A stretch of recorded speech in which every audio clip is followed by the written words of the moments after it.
Insider Grande reporting for the SMUs. SMU News, your most dependable source of information. In our Technology and World Change feature this week, we have traveled all the way across the South China Sea to Tokyo. With special privileges, we have with us today Shinji Ichigo, the grandson of the founding father of high-speed rail in Japan, Shinji Sogo. Hi! Oh, Hi, thank you very much. Thank you for being with us here today, Mr. Ichigo. Hi, no problem. So, could you tell us a bit more about yourself? Oh, very sure. 俺は Shinji Ichigo. My grandfather, he worked for Japan National Railway, Nippon Tetsudo, Nippon Kokuyu Tetsudo. He was a very great man. He was the one who persuade the Japanese government to come up with high-speed rail network.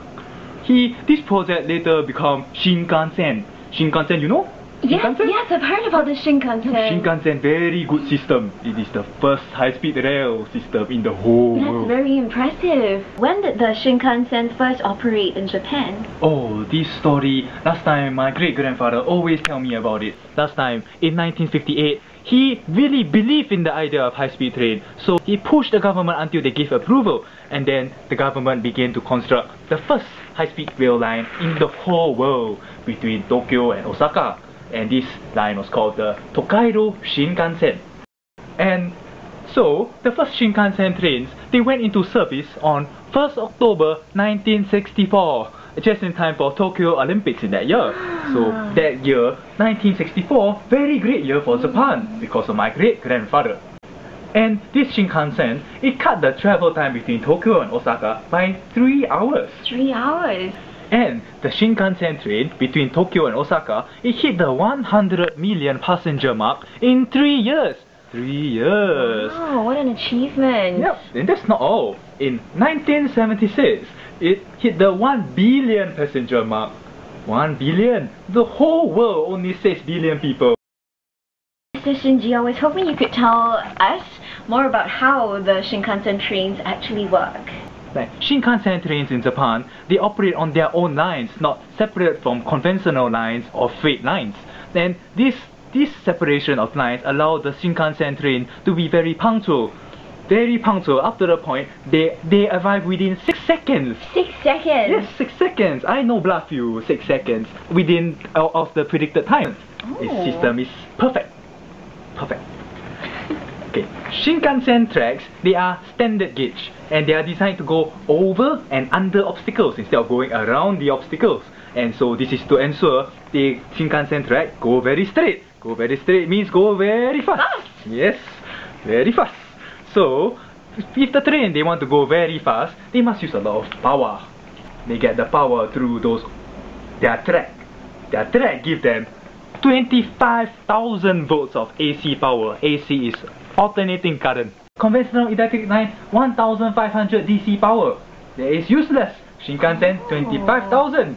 So Shinkansen has a lot more power, can go a lot more faster. Also, this Shinkansen, it uses another very unique technology. This is called the multiple unit train technology. Multiple unit train means that each carriage in the train has its own propulsion. Every single car propels itself. I see. Yes. Is that similar to what we have in Singapore for the MRT system? Oh yes, I was just thinking about it. The MRT train you have in Singapore, in Singapore, is a very good example of electric multiple unit train. But of course, yours not so fast. Multiple unit trains, they have many advantages. First, they can accelerate very fast. Accelerate and decelerate very fast. This is because the many axles in the train that are powered will allow the power to be distributed very evenly among all these axles, and so the train has a greater amount of power at each given moment. So, and also this lighter axle load will allow for greater track durability. So you don't have to always repair the track, save money. And another thing that I also thinking of implementing is this special thing called gauge change train.